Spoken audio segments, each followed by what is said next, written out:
Alrighty, welcome back everyone. This is another episode of the Hub Spills. Once again, I am Mike. And I am Ram. Thank you for joining us. We are joined today by, the weather. The weather is joining us today, unfortunately. Please make sure that you don't slip and fall like what happened to me earlier today. But to formally introduce our guest for this podcast, he is basically a man of many talents. A voice with an alluring charm. And if I'm not mistaken, he has a sharp mind with the ability to make you question yourself for whatever decision that you make in your life. You sound like an awful human being. But he's also a master of the hot seat questioning. Also an entrepreneur for any of those who wants to learn more about it. And in my research and in my years of knowing this guy, I started to question if he is really a former professor in this big institution in Taft. Okay? Are we not allowed to say the... I'm not sure. Let's just Let's be keep safe. it for he's also, I remember, a great practitioner of Jeet Kune Do. Oh my god. Jeet Kune Do. You Ay, found Jeet out? Kune Do. Jeet Kune Do. Sorry. And last but not the least, he is currently the guitarist for Bita and the Botflies, which recently released their first major album. Congratulations. First First album. album. Yeah. Thank you. So, without further ado, Let us give a round of applause for our guest, Mr. Kevin Navea. round of applause! Round of applause, everyone. Thank you. I'm very happy to be here. Ano pa ba mga showbiz na dapat sabihin? I'm very happy to be Thank here. you for inviting. Thank you for inviting me. You look so great today. Oh my god, you are blooming. What's your concealer? Okay. Hey, yeah. But let's just start it off though. How was it? Was it troublesome for you to get here with the weather? Just the last leg, because the rain just started pouring on the last leg, and around one road, medyo tumaas na yung baha. Oh my. Yeah. Pwede naman mag-Filipino. Yeah. Okay. Baka kailangan English. We're not that strict naman. Okay. Pero, yeah. We're thankful na we all got here safe. Yeah. Yeah. Sana... No equipment was destroyed. Nothing got grounded. Yeah. When I fell down, it wasn't bad. I don't think I scratched my butt. Okay, stop ranting. Alright, back to so where'd you come from today? If you don't mind me asking. I came from home. I did some work today, and I asked Ram kung may oras pa ba ako na mag-practice, because I'm going somewhere later na I have to know certain pieces. But anyway, I just came from home. It's close to DLSU, so yeah. Nice. If it's anything, thank you once again for. I know it was stressful for you to drive here. Thank you so much for coming. Not that stressful, Mike. Trust me, the traffic it is. I've been here before. I've gotten drunk here. So as you guys may see or may observe, medyo close talaga kami kay Kevin. Yeah.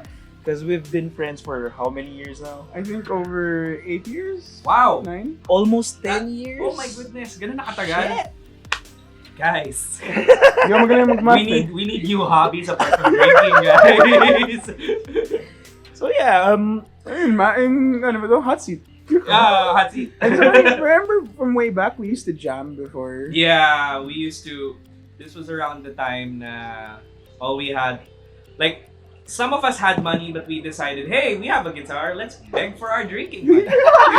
Let's bust for our drinking money.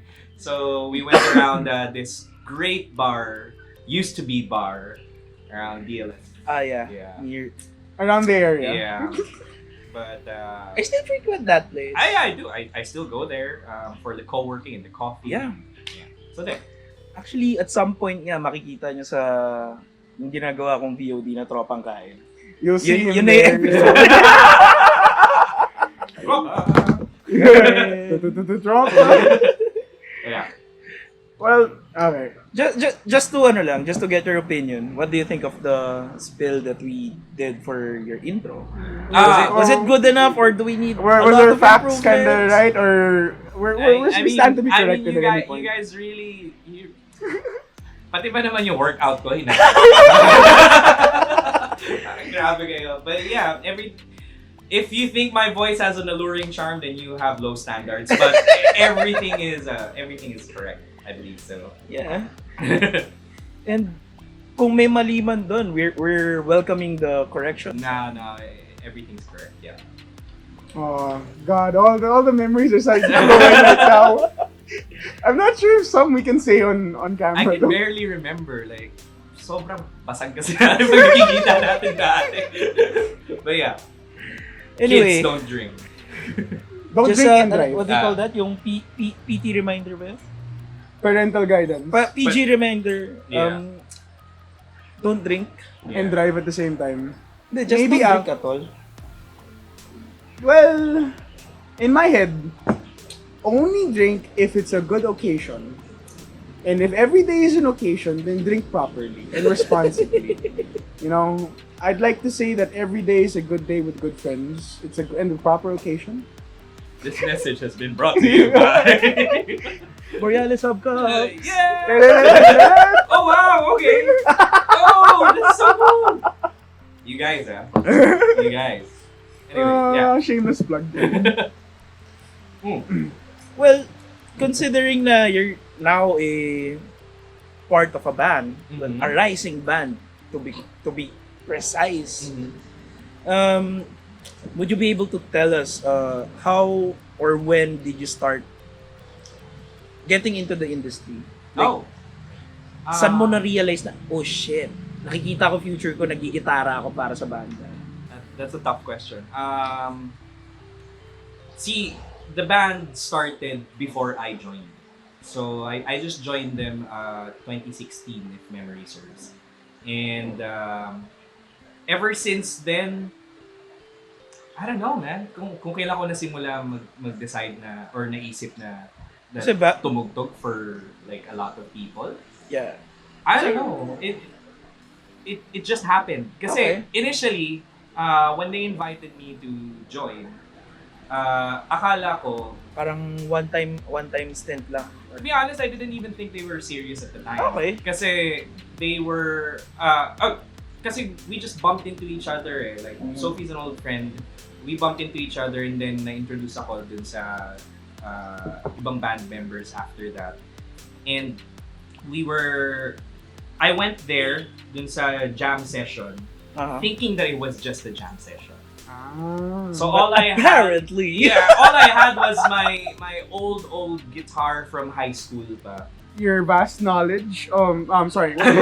My vast knowledge of almost everything. But yeah, I mean, it's No. good to assume that one believes in everything. No, we were jamming. Tapos that night, there was a gig. That same night. And I was like, seryoso ba kayo? Nakapasok ko pa lang dito. Trial by fire yung Oo, nangyari. pare. No better words to put that in, trial by fire. And then after that, I did listen to their songs before I went to the session, and I really liked their material. During this period in time, covers pa lang yung ginagawa nyo, or there were some originals? There were a couple of originals. Okay. Yun yung pinakinggan ko, and I tried to add something to that. Kasi ang ganda na yun yung mahirap eh, kasi ang ganda na nung pyesa nila.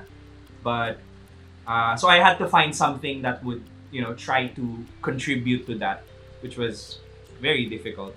But after that, nagtuloy-tuloy na lang na gig here, gig there, and then we got featured. Well, their song, hindi pa kasi ako member nung na-record nila.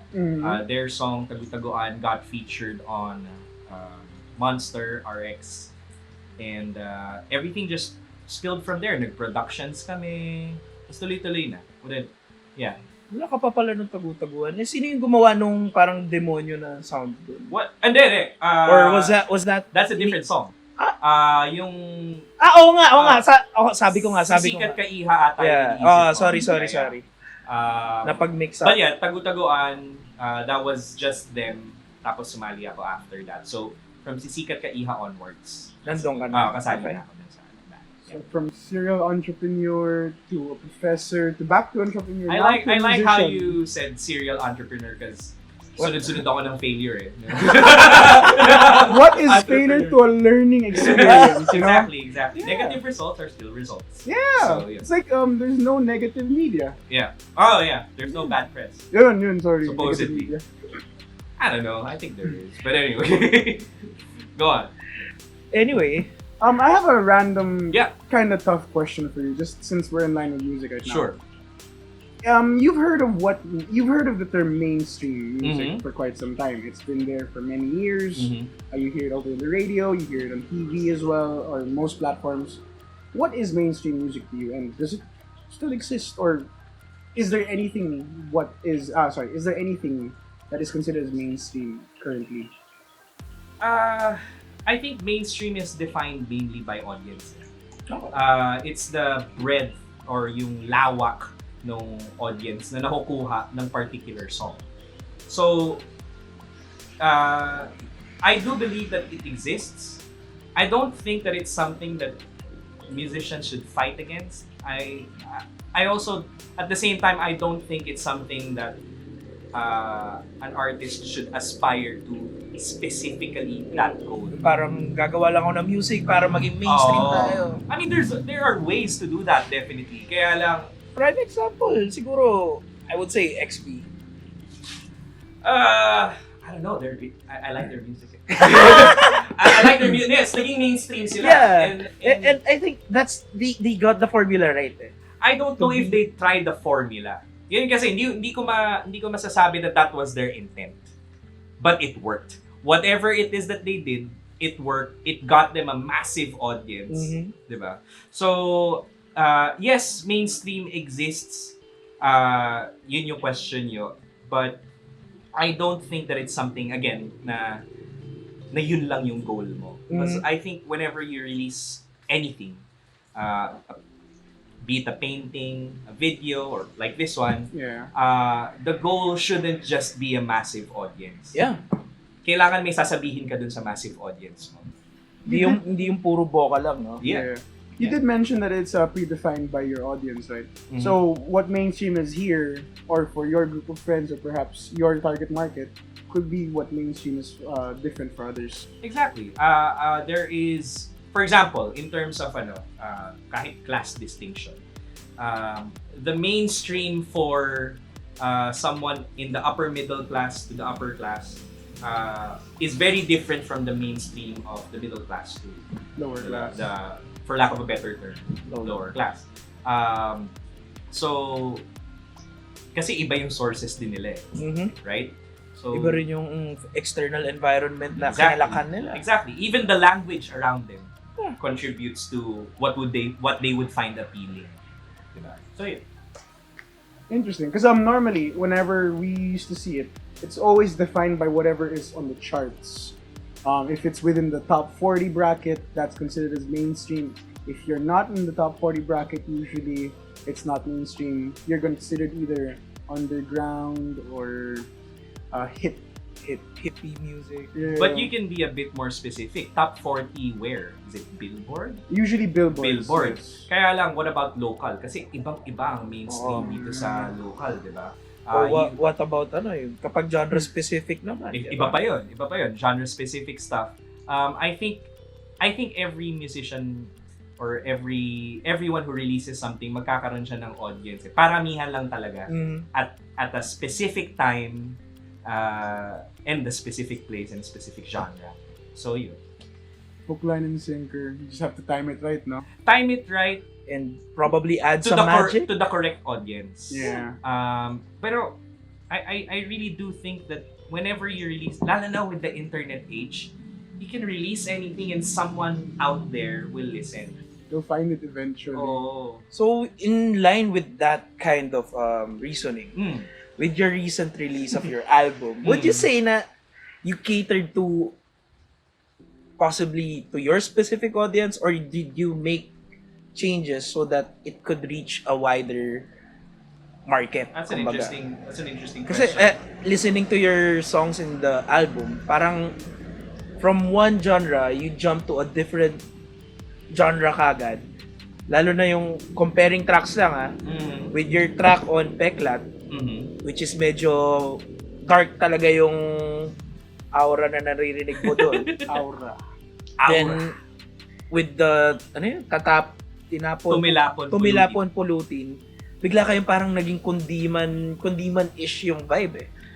I think it's, what we didn't, kasi kapag nasa band room kami, we don't really talk about, oh, this is what they'll love, this is what they'll know. What we really discuss is, what are we interested in right now? Nagkataon that when we were working on, let's say, let's go with Peklat, may mga band members sa amin na we were interested in that big band kind of sound. Kaya if you listen to it's really kung ano yung dig namin at the time. Okay. And then, at the same time na ito yung dig namin, meron kaming material ngayon na binigay ng vocalist namin. Meron kaming specific na lyrics. There's a melody there. So we now have to figure out, okay, we like this sound, but is it appropriate for the lyrics? So, it's really marriage. Parang never napunta sa discussion namin yung this is what our fans would like. I'm trying to remember if it has. Wala akong maalala kahit isang moment that it's so it for your band, it's not necessarily applicable na okay, let's make music that will sell. Yeah. It's more of this is what we think, this is what we like. Feel. This is how we are right now. And it's the songs that we listen to then. Ano ba yung mga dinagdag? Kunyari, we listen to a specific artist, we figure out ano ba yung elements niya na are appealing to us. Tapos we think, oh, bagay ba tong element na to sa kanta na ginagawa natin ngayon? So we're trying to figure that stuff out. Tapos over time na lang, I mean, ang tawag namin sa band room is niluluto namin yung kanta. Kasi we try to figure out what works, what doesn't work, what's necessary, what's unnecessary. So yun. That's where all the magic happens. Yeah. So speaking of lyrics, I hope you don't mind, because looking at it from a perspective from way back. Hang on. Do you want to repeat the question so you can? Alright. So speaking of lyrics and whatnot, looking way back from my point of view, because I'm not technically a musician, the way how I used to understand it is, not every band was capable of creating their own lyrics. They weren't able to create something most of the time. They would hire other people to write for them or create something based on what they find. They find other artists, writers, ghostwriters perhaps, those who don't want to be named. That's how I used to see it from way back. Right now, what's it like? Are ghostwriters still a thing perhaps? Is it maybe that is this one way for you to get into the music industry if you're technically speaking not into the music but into the art of creating the words that go with the music? That's what I mean. It used to happen before that there were composers talaga and lyricists talaga separate from the band. I mean that is a thing that used to happen. However, with a lot of the bands, actually with all of the bands that I've spoken to ever since pumasok ako sa I'll try to enter the scene. It seems that everyone's coming up with their own material. And to great effect, because I every time I go to a show, it's always kunyari tutugtog kami and I watch the other bands, parang wow, paano mo naisip yun? Parang ano kayang pinagdadaanan nito nung nasulat yung lyrics na to? Ang ganda nun, lalo na one songwriter I really admire, si Unique. For example, yeah. Yung dating Four of Spades story. Yeah. Si Unique Salonga. And nagagalingan ako sa kanya, lalo na dun sa piyesa niya na Ozone. Ozone was a piece na nire-write niya yung, or he retold the story of the ozone disco burning down. Damn, yun pala yun? Yeah. Sunugin natin ang ating mga paa. Shit! Whoa, dude! Bata pa lang ako, hindi ka pa buhay nun. Kaya, ano mo lang yun? Pero, and I've always been fascinated with, retelling. So, that was like, uy, paano ko naisip yun, man? And it's amazing what you can find now in terms of material outside. You go to gigs, you hear someone say meaningful words in song. Parang it couldn't have come from anyone else but that person, and it's fascinating. So I guess that reinforces the idea that there's weight into doing your own lyrics, doing your own compositions. There is. Kasi, you know how a lot of audience members say na feel ko yun. Yeah. That usually cannot be faked. That can't be faked. Hindi mo matatransmit yun. Unless it was, I'm sure there are people who can, pero I find the authenticity perhaps of the authenticity. feeling. Although much can be said naman about poetry recital na Yeah. you're reading someone else's work and then nararamdaman mo rin. Kaya lang, I don't see it a lot these days. I see people who are making their original stuff and ang ganda nga ng effect. Sobrang, like you said, weight. Yeah. Or ano ba yung lit term namin doon? There's a gravitas to what they write. I've heard you say that so long ago. Were we talking about movies? I think we were talking about movies back then. Poetry. Poetry, there you Poetry go. maybe. Oh, kasi yun lang naman ang kanta di ba? It's Yeah, poetry in song, in with a melody. But in some cases, there are this certain group of people na gagawa ng kanta. It has a good rhythm, melody, and all that other elements. But when it comes to the lyrics, sobrang what the F? What happened? Parang Kasi kung, anyari. to cite an example siguro, and not to bash or anything sa other artists, is this band na gumawa nung kanta na Tangina Mo Guard. Tubero. Yeah. Oh. Kasi solid solid na kanta siya, solid siya pakinggan. But you would wonder, ano nangyari? Bakit yan yung lyrics na to? That's one way certainly to look at it na failure yung lyrics. However, ang view ko dun sa lyrics ng Tubero, sige, fine, let's go academic here. Ang view ko dun, kasi ako, fan ako ng Tubero. Yeah, hindi ko sinasabing hindi ako fan, but it's more of parang, kino-question It didn't ko hit lang you yung, as much. yeah, yung parang hindi ko magets yung nangyari, but yun yung lyrics na. Part pa rin kasi ng human condition ang mundane. Well, yeah. I would say that they have just tapped into a human condition that not a lot of people have written about. Kaya ka nakukulangan siguro kasi ang mundane. Pero part yun eh. Kasama yun sa, if art is a reflection of the human condition, then that should score. Kasi yung Tangina Mo Guard is an emotion that probably a lot of us have felt already. Maybe. So, and while it is funny, while it does look mundane, It's a reality. and it got your attention. Well, yeah. Diba? Precisely. Pero Pero yun, natutugtog nila buong album nila, short set. Parang, kasi yung mga kanta nila, 1 minute minsan. yun nga eh. Kasi I first listened to Tubero, a friend recommended to me, yung kala ko nagbibiro lang siya. Tapos yung pinakinggan ko, galing ng banda na ito Kasi okay, if ever Tubero sees this, sana hindi kayo mabad trip sa akin. Pero for example, yung isang instrumentalist nila na may hawak na computer keyboard. Computer keyboard. Yeah. Kasi meron siya naka-strap siya na computer keyboard. Yeah.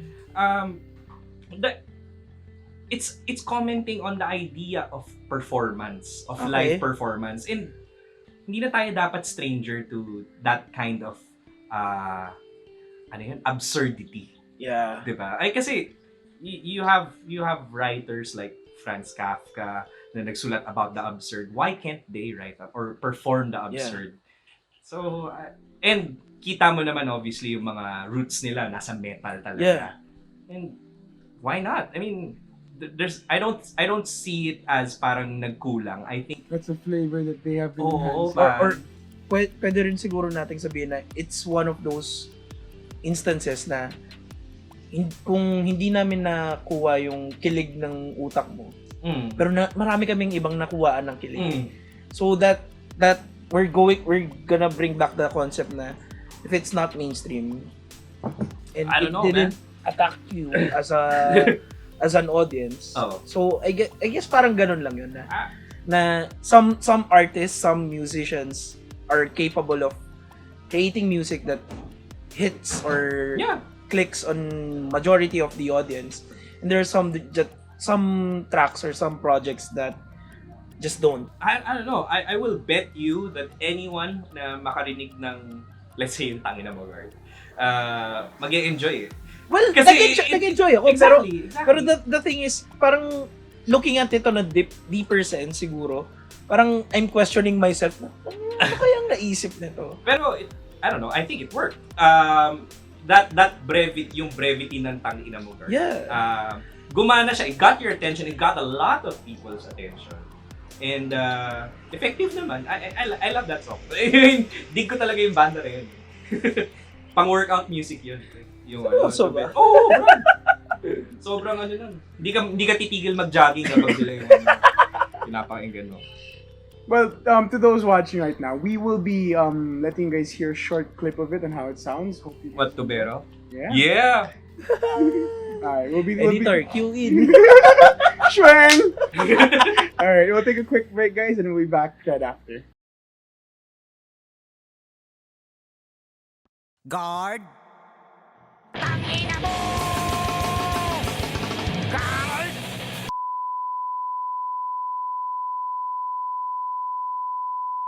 And we're back. I hope you guys enjoyed the what do you call that? The Tubero track.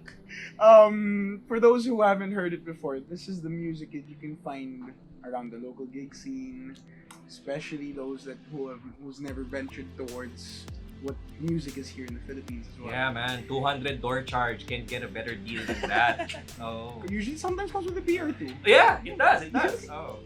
And the sticker. If may pondo yung ano, If yung nandun promo. kami, let's see. Well, I hope you don't mind. Right now, we want to delve in and sort of pick your brain a bit more. Looking at a lot of people who want to venture into the music industry. A lot of newcomers are enjoying how music is right now. A lot of them think that, okay, I think I can do this. I got the passion. I got the mindset for it. That's what they would like to believe. Coming from someone who's in the music industry, or in the music scene rather, and who has experienced it. If we were to ask for your words, when someone wants to join the music scene, from the get-go, do you believe that it's as easy as someone with a passion, that they believe that, okay, I love doing this type of music, I think I can continue doing it? This is coming from the idea that they are young. They are someone who hasn't been Exposed to the harshness of reality. Yeah. Virgin Camo. Okay. I said it right. Okay. I'm not saying it's impossible na pumasok ka doon or pumasok ka sa scene na guitar in hand and like I want to play and then start making money off it. It's not impossible. I think as it is with a lot of ventures, you need to have a plan. Yeah. For example, one important decision you need to make is I cannot find the answer to your question. sorry. Hey Siri! Ay, hindi ka pala Siri. Hey Bixby! Bixby. Bixby. No. So, you need to make a decision. Do I want to do covers or do I want to play my originals? That's a big decision. Kasi, number one, in the beginning, you'll definitely make a lot more money making covers. Busking, or even kahit mag-solo performance ka, or kahit may banda ka and then you book a gig sa bar na regular, malaki ang payment yun. But, yun nga lang, you won't be able to put out your stuff. Or maybe you will sneak it in there somewhere. Kaya lang, most of your time and attention is focused on how do I make this cover sound good. So, you need to make that decision. Do I want to do covers? Do I want to do originals? I won't tell you how to enter the music scene. I can only tell you how we did it. we decided na, okay, we're gonna do originals. We wanna be known for our originals. Kasi yung, I have to say, man, yung content na ginagawa ng vocalist ng hanga talaga ako sa kanya. So yung kung nagtataka kayo, vocalist nila is Si Sophie Aldeguer. She is the lead vocalist for Bita and the Botflies. She's also our songwriter. So all of the content comes from her. okay. Kami lang yung naglalapat ng music and we discuss yung moods nung kanta and all that jazz. So what we did was we played our originals with a few covers sa mga gigs. I think I've been to some of them. Yeah. Mainly because hindi pa tapos yung mga sumunod na kanta. So we needed stuff to fill up the set. And the nice thing, if I'm correct, is the covers aren't just strictly speaking a copy of how the original. They're is. adding their own flow to it. They have their own Yeah, we flavor. try not to do the exact cover. Like if I remember one of your Incubus covers during, was it Valentine's? Oh yeah, Valentine, ano? yung sa beach.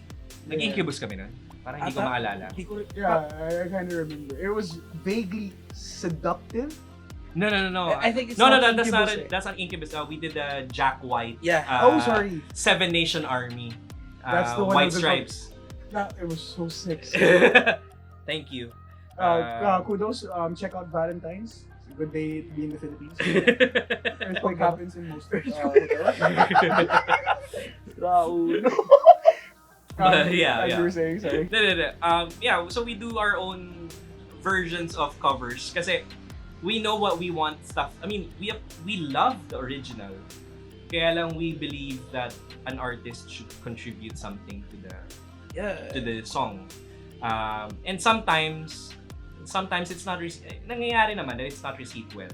It's also happened to us, like our cover of Teenagers ng My Chemical Romance. Ah yeah.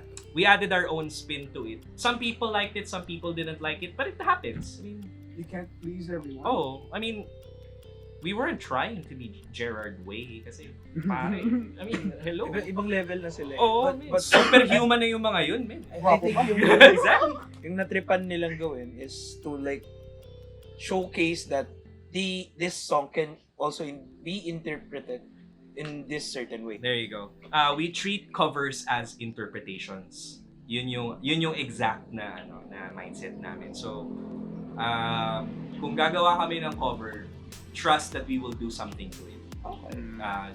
Just because na That's your thing. if you wanted to listen to the original, you can go to Spotify. But if you want to listen to we're not saying that our version is better or an improvement. We're just saying that this is how we would attack it. It's also an ode to the song because you guys know Yeah. the song. I mean, You want to contribute, as you mentioned. yeah. You have to. I think every piece of art should contribute something to the craft in general. Yeah. So, in going back to the topic of writing, in your new album now, are there any tracks na involved ka sa writing? No, process? not at all. This is all Sophie.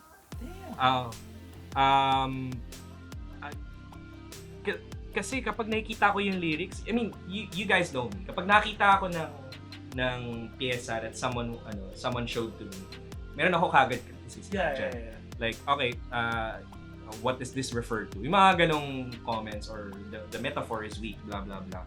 But I have to say with Sophie's work, stunned ako eh. Parang, Yun nga eh. okay, yeah, let's do this. I couldn't even phrase the better way in my head. Parang, yeah.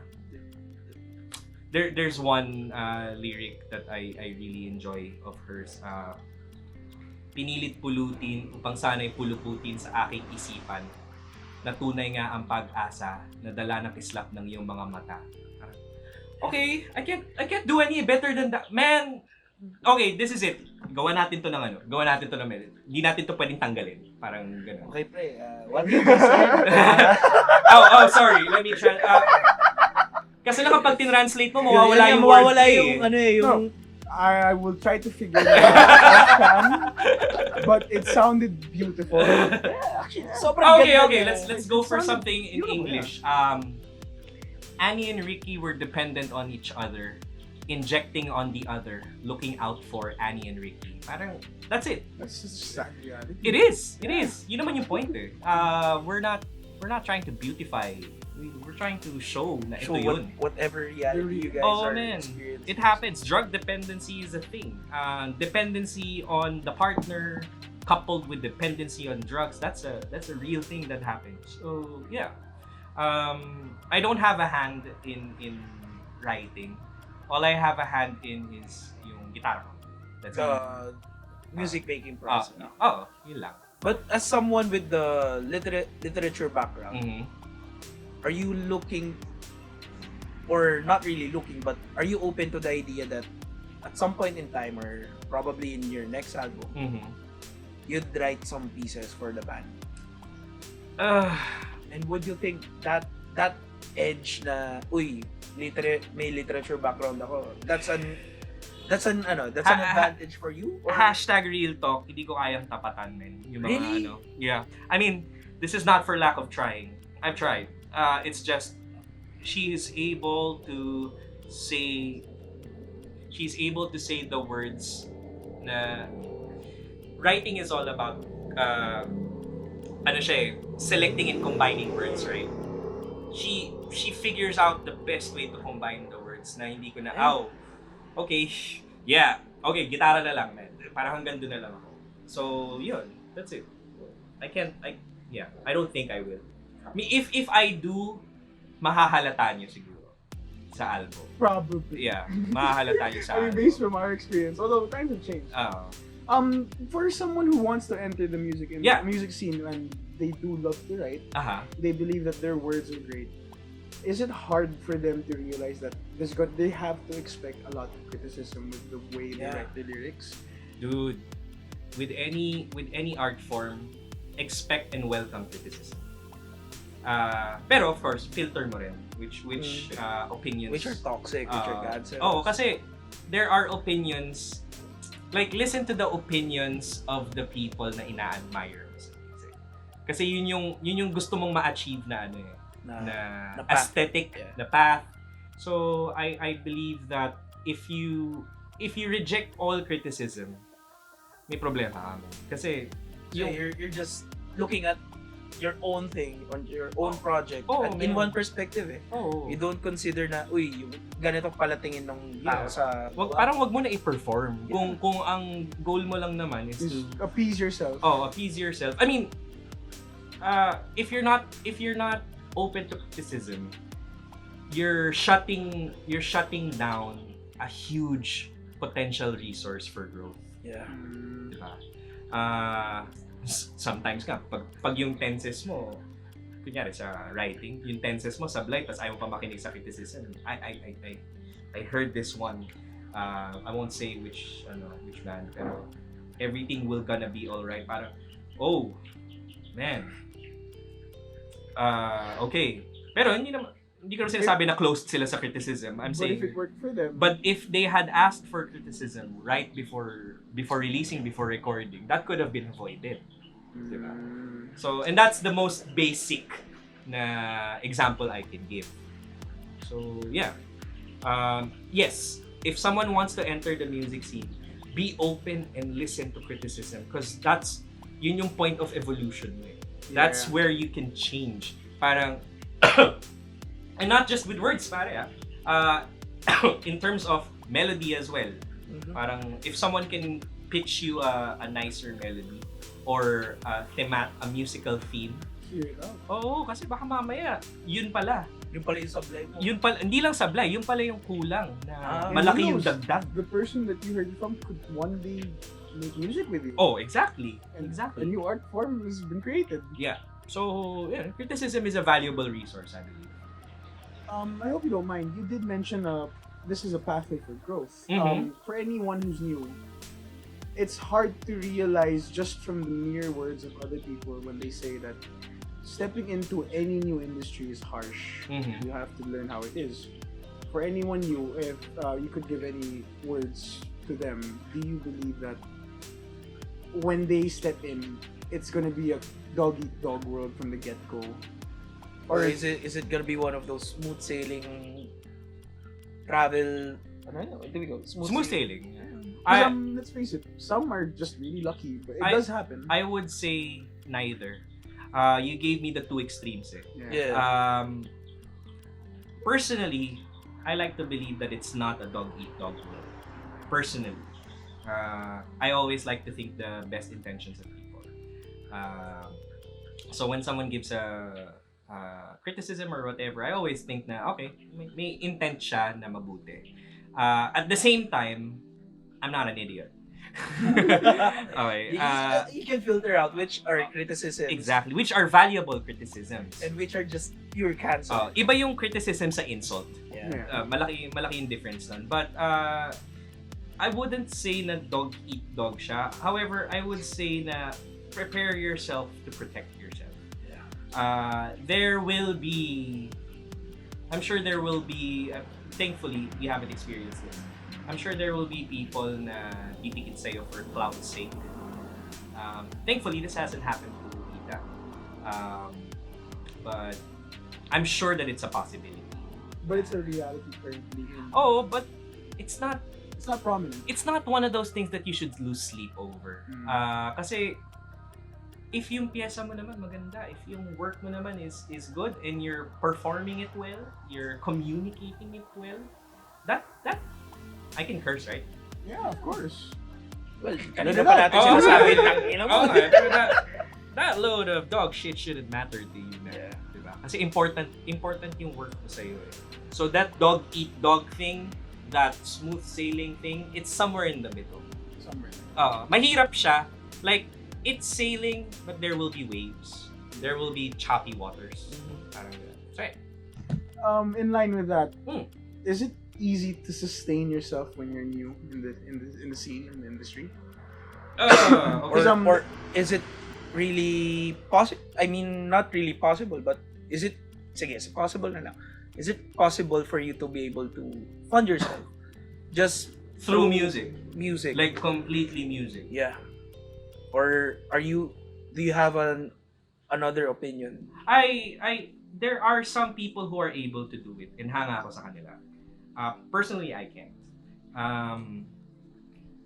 Not for lack of trying, but it's something that I like. Music is something I like doing on top of my money making stuff. I would recommend for anyone who wants to enter it. It's an old adage, but don't quit your day job just yet. Don't quit your day job just yet, just because you want to make money to fuel that passion. Like, instruments pa lang, pre, mahal na eh. Diba? Analogs pa lang. Exactly. Even go to an electric guitar. I'm sure you can find one that's less than 5,000. Pero there are guitars that cost. Kanina lang nakita ko eh. There's a guitar someone is selling on Film Music right now, which is about $500,000. Oh my god! I mean, I'm sure it sounds amazing, pero goodness gracious, di ba? So, Sino humawak nun po? yeah, Million? exactly.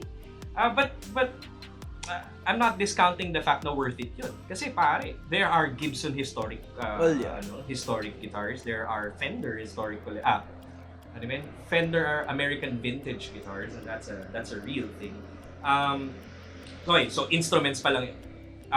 Yung gear mo, that also costs money. Traveling mo pa. Yun pa lang eh. Pare, just go to that. Yung gastos mo sa, kung may kotse ka, kung may gastos ka sa Grab, angkas, or whatever. Syempre, ayaw mo naman pumunta sa gig. Sa'yo kung mag-aangkas ka, tas dala mo yung drum set mo eh. No? Oo. I mean, thankfully now, sa mga bar gigs, may free beer kami. Kasi most productions naman yung they give out free beer. But a lot of shows don't really pay that much. So lalo na kapag starting musician ka. Because even if you're like even if you're a combination of Adele and Josh Groban. Pero So, kung, trani ka. if no one knows about your music, you can't justify your price yet. You can't justify your asking price yet. So ano siya pare, parang it's like an investment. Actually, that's a good topic, and I hope you don't mind. Yeah, please. How would you know how to price? Yeah, what's the bare minimum for you to price yourself? Aside from, of course, the amount of talent that you guys have, that's one. How do you even quantify talent? you can't. Diba? You No, can't. what I mean is like the amount of people in the group is one. And the next would be, would equipment be an added reason for your TF to raise up a bit? Yes. And yung crew. The crew has to be paid. Kasi, pero ano yun? Trabaho eh. Yeah. Tapos, you figure out dun sa mga kabatch mo na lumabas sa music scene. You figure out what their price is, and then try to decide na okay, is this a good amount? So yun, it's also based on the following that you guys have. It is based on the kind of event that you are playing at. Kasi your rate changes based on the event. It's also the kind of set that they want. Do they want a 1 hour set or 3 2-hour sets? Or just a 3-track set? 3-track set. The distance. Kasi syempre out of town gigs cost more. Yeah. Diba? Kasi that's a whole day. Yung mga gigs sa, let's say, great bars like sa Giho, malapit lang yun eh. Okay lang yun na medyo babaan ng konti. But you have to have a standard price. So the band has to agree on that standard price. So that everyone knows how much they are taking home at the end of the night. So yun, it's really more of a trial and error kind of thing then. Well, since we're in the topic of making money, what exactly are ways for possibly artists or musicians na To help fund themselves. to make help money? To grow. One popular... Well, besides yung besides yung day job mo. Yeah, of course. One popular way that I've seen is, and this goes back to my original statement, is doing covers and posting online. Okay. So it's not really clout, but it's making yourself the reality. Oh, and it's good practice as well. I mean, okay din naman na Plus, you get more inputs from your quote-unquote audience. Another one is, of course, merch. Merchandise. Selling merchandise. Kayo ba sa Bita ng merch nyo ngayon? We have shirts, we have stickers. Ano pa ba? May CD pa ba? Or I think this time around we're still talking about probably not CD, pero we're coming up with something na you can take home. A 30mm. Oh, that's so cute. Di naman. cassette tape pare. No. Oh, that's even better. Basta the only clue, I don't even know if we're doing it. Basta the only clue I will give is the album artwork. That's So, nice. something along those lines. And gigs, of course, they yun naman talaga yung main money maker. Okay. Another aspect that a band can finance themselves, soundtracks. Okay. Pelikula. Meron na ba kayo nagawa? Yeah, Sunshine Family. We did the soundtrack. Well, kinuha nila they asked for our song to be put in there. So, of course, they had to pay The Royalties. license fee. License okay. lang. Hindi pa tayo papasok sa Iba pa ang royalties. Royalties kasi overtime yun. Okay. So, yeah. If we were to ask you though, when someone is trying to earn money, yes, at the first couple of years, they're starting to earn a lot because maybe they're doing so well. It jumped up. Well, should they start to realize that there's going to be a drop off? As in my head, I hope you don't mind. This is me being a bit of a negative person when it comes to good things. Whenever something goes up, at some point, the quickness of the speed going up is the quickness of how it's going to go down also. That has happened. Pero a good way to remedy that is once it's going up, you better save. You better invest in stuff. I met one guitar player na, again, I won't mention the band name. Pero ang ginawa niya was nung first na nung lumalaki talaga yung banda nila and malaki yung banda nila. Nag-invest siya sa mga small businesses. Smart, yeah. It's a really, MSMEs and what? And SMEs as oh, well. local businesses like if memory serves, laundry ba or water stations, businesses that will never die. Yeah, necessity type. Necessities. Yeah. So By the way, to those watching, MSMEs, micro, small to medium enterprises. Yeah. So ayun, that's one way. Save, invest, and of course, the trajectory that you mentioned, I'm assuming that's first album. Tapos if you want to keep going, no one's stopping you. 'Di ba? Kasi may pangalan ka pa rin eh. Yeah. And kapag mataas na yung following mo, you can demand a higher price. And that will filter out yung pagod mo sa gigs. Yeah. Kasi, of course, you want to make your effort worth it. 'Di ba? So, ayun. So now, since we've talked about yung gig scene and yung kung anong impact ng dami ng ginagawa mo bilang banda para kumita. Yeah. Is it really a factor na pag nagka-label ka, mas dadali ang buhay mo? Or is it still the same? Or Nadagdagan lang ng something? Our label, OC Records, has been very, very kind to us. Yung relieving us of some of the weight. Okay. They've been very, very good to us. Distribution. Sa distribution talaga, grabe sila mag-ano. And putting our name out there, putting our music everywhere. We really appreciate yung ginagawa nila. Because that's the kind of stuff we used to do by ourselves. Yun nga eh. And the kind of stuff that we used to do by ourselves, Facebook, Social media platforms. Yeah. You can even see a delineation sa Facebook page namin na ito yung time na talagang Wala pa silang label na to. Dahil wala pa kami masyadong gigs, natututukan pa namin yung social media. But right now, tinututukan naman namin social media, but not as much as before. But again, the label OC Records, they've been very helpful, and they've been very pedagogic. They really taught us how, like, yung mga pasikot-sikot ng music. They guided you. They really did, man. Kasi both si Kian and Sheena kasi, Kian Cipriano and Sheena Hortaleza, they have both been in show business for quite some matagal years matagal namin, and to great success. So the mistakes that we would have made, they've already cautioned us against it. Yeah. So laking bagay nun. So yeah, I think the label assistance super duper valuable for us. I hope not to intrude or something, pero does your label put limitations on how drastic you can change? No.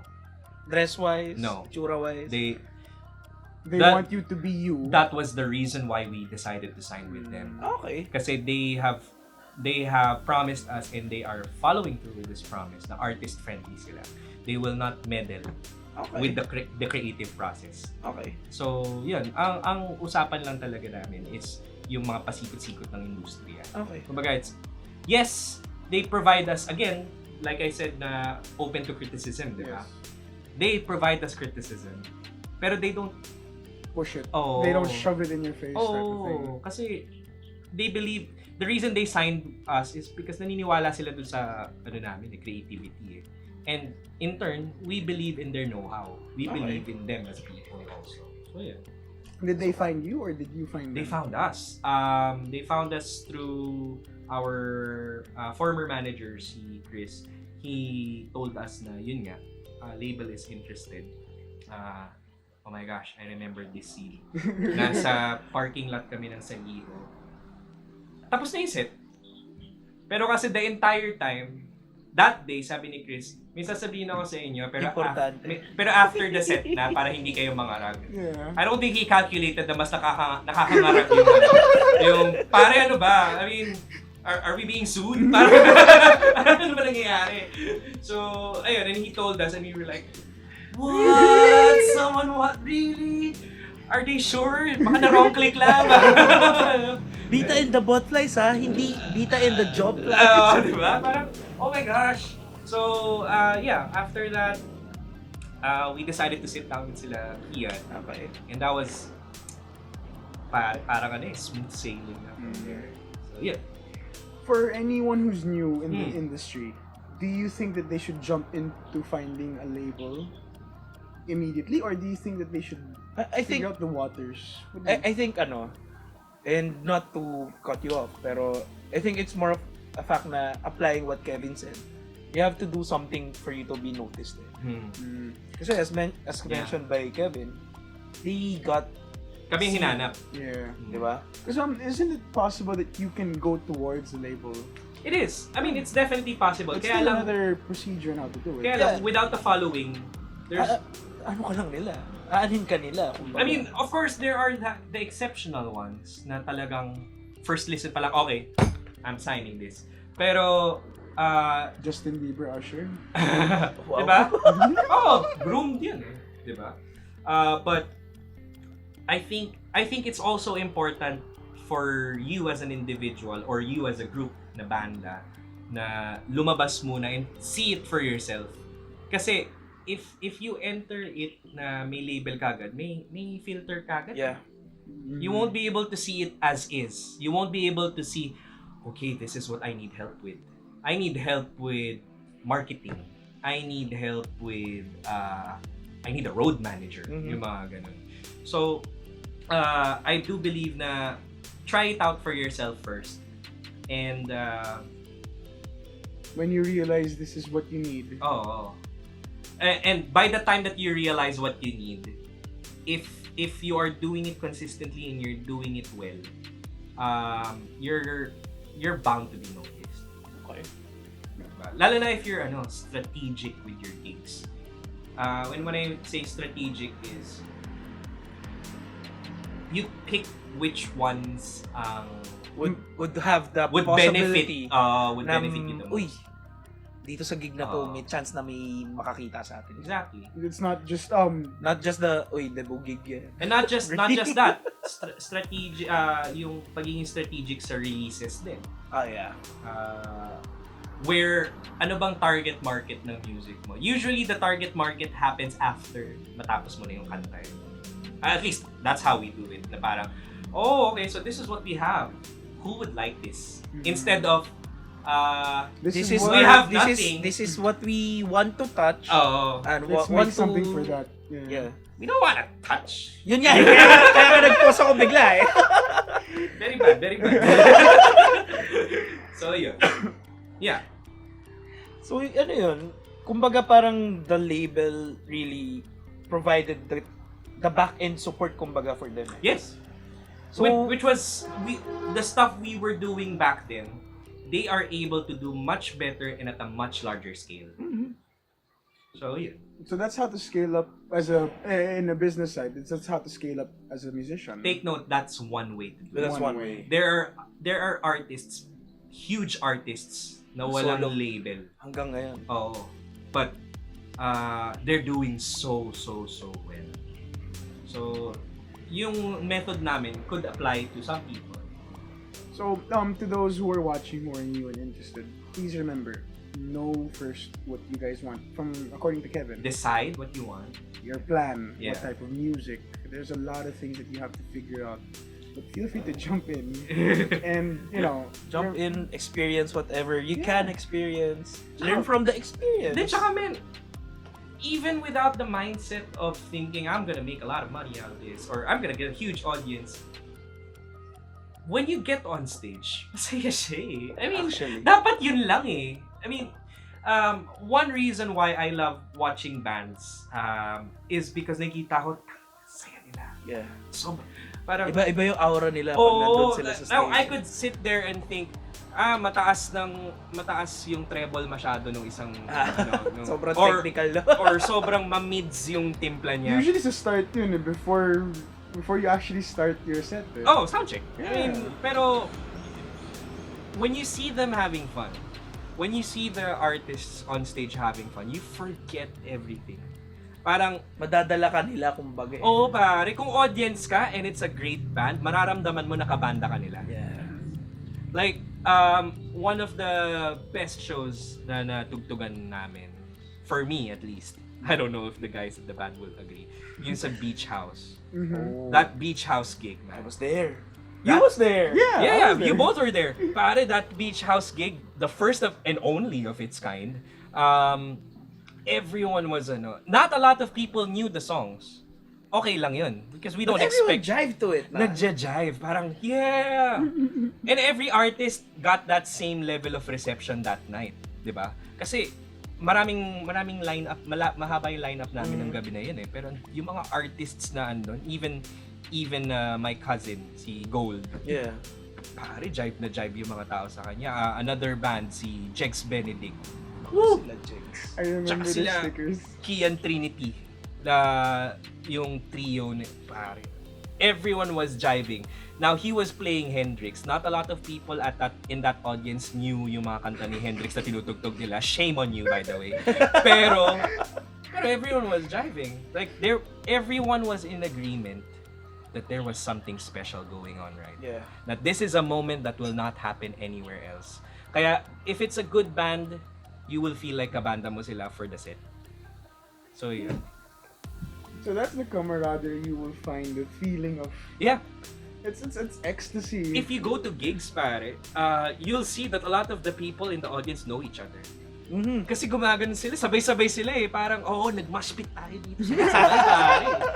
So, yeah, it's fun. It's a community. Yeah. It's this community of people, all of them coming together to not just enjoy but to participate. Yeah. So, yeah. Speaking of communities, what's your take on the current trend of artists going digital? And from there, doon nila nabibuild, parang doon sila nag-establish ng mas malaking community. And when you say digital, do you mean distribution? Streaming. Okay. Yung case in point, Brandon Urie ba? Pare, there's no better way to go now. I mean, parang mo akong tinanong, would you rather reach 5 people or 5,000 people? Parang ganun din eh. Of course, there's merit to... Pero it loses that personal touch eh, na, uy, kapag nasa gig ka, ramdam mo na, uy, nagper-perform siya. Do you mean purely digital na lang sila nag-ano? Well, I'm not sure if Brandon Urie is purely digital, but I've seen him stream for some time now. For about just a couple of hours. And a he's day. just singing for that whole duration. Tapos, ayun, nandun yung community niya. They're donating money and all that stuff. Engaging with him. At the same time, ina-acknowledge ni Brandon Urie na, thank you guys for the donate. And I'm gonna sing for you. That's one way to go, certainly. I think the distinction between live and digital distribution or any other distribution, matagal nang usapan to eh. Even from the days of Radiohead, Prince, there was a time before na live shows were used, yung goal ng live show is to get people to buy the album. Yeah. So Right? they can actually experience it and see it in the physical form. I can take you guys home na, parang ganon. But now, I do believe na symbiotic relationship siya. Okay. It's one way na, for example, nag-release kami ng album. So some people have heard it online. YouTube, Spotify, iTunes, what have you. But I'm pretty sure they expect us to play that stuff live too. And I'm pretty sure that they also expect that there will be something different. Because you don't want to play yung The as same, recorded yeah. lang, 'di ba? You wanna do something to it. Kasi ganun din ang treatment namin sa mga originals namin. Our live performance is an interpretation of the original. Okay. So, kasi, I mean, tao kami. We have moods. We change our stuff. Ako, personally, sa ibang mga kanta, nagpapalit ako ng riffs. Like, depending on what I'm, or kung nag-practice Of ba course, ako, hindi. This is of course told prior to the set. right? Or Hindi, on the spot. it can be on the spot as long as what you do is in the same measurement. Okay. Para, pero, Para hindi mabigla yung Oo. kasama mo. But, yeah. So, I think symbiotic relationship siya. The live gigs, the distribution, the digital distribution. There are, for example, bands na hindi mo, parang ma-appreciate mo yung recorded nila, pero hindi mo ma-inhale, ma-consume yung tunay nilang, yung kagrabihan ng music nila without seeing them live. There's this band I absolutely adore, Tanya Markova. Oh my God. Pare, grabe talaga sila. Like, their recorded stuff, top notch. Wala akong reklamo. Once ko pa lang sila nakita ng live. Pero when they play live, oh my gosh, par, mabibigla ka. For back nung apat pa yung Four of Spades. Like pinapakinggan ko sila sa YouTube kasi galing sila eh. They're really good. Pero nung napanood ko sila live, parang Wow. gets ko na kung bakit maraming may crush sa'yo. Parang ganun. So ayun, I think na dapat yung live should not just complement pero enhance yung recorded. There's an experience that not everyone can easily get now. Kasi you wanna, it's putting on a show. It's a performance. Diba? Sino ba? Wayne's World ba to? One great rock show can change the world. Wayne's World ba yun? Or was it Jack Black? Yeah. Jack Black, yeah. School of Rock. Yeah. Sa School of Rock. One great rock show can change the world. And I think he also said something similar sa Pick of Destiny. Believer ako nun, man. Believer ako nun. It's about putting on a great show. Na hindi lang yung katulad ng recorded. Yeah, you want to do a tribute. Yeah, exactly. To the greatest and best song in the world. Tribute. We love you, Jack Black. Guys, to those watching, I hope you realize that when you get into this scene, remember that not everyone has the same feeling as when everyone goes in. Not everyone is the same. No human being is the same. No experience is the same. Enjoy what you can whenever you do something. For what it's worth, Kevin, we're really thankful for joining us today. And spilling some Juicy information. Some beans. We'd like to present this to you again. What is this? Ta-da! Thank you. A small token of appreciation. Yay! I was expecting this. Thank you. So cool. B-Hub cups, man. Yeah. So Cool. yeah, I mean, I guess we've talked a lot for the past hour, and we've learned a lot in what happens in the industry and what's really in and out in the band scene, kumbaga. Music scene in general. Yeah. So yeah, I guess that we can wrap up the episode for today. If you could actually leave the viewers just a few wise words that they could carry on. I don't know how wise the words will be. Profound. Pero kung usapang music vis-a-vis business, which is the main topic, handle the music first. Okay. The business side, it will follow, but don't be an idiot. Parang if you handle the music first, the business will follow. Just don't let yourself get taken advantage of. Okay. Yun nga yung point na sa sikat ka Ihay, diba? Actually, don't let yourself get taken advantage of. I mean, of course, it extends to the exploitation of women, pero iba pa yun. Just don't let yourself get taken advantage of. Enjoy the music, work on the material, kasi it's the material that's going to get you somewhere. Okay. It's not the way you dress, it's not how you look. Those will contribute definitely, but it's the music. Okay. So yeah. So once again, guys, remember, check out their album. Yeah, it's called Pecklet Cream. It's out now on Spotify, YouTube, I think iTunes as well.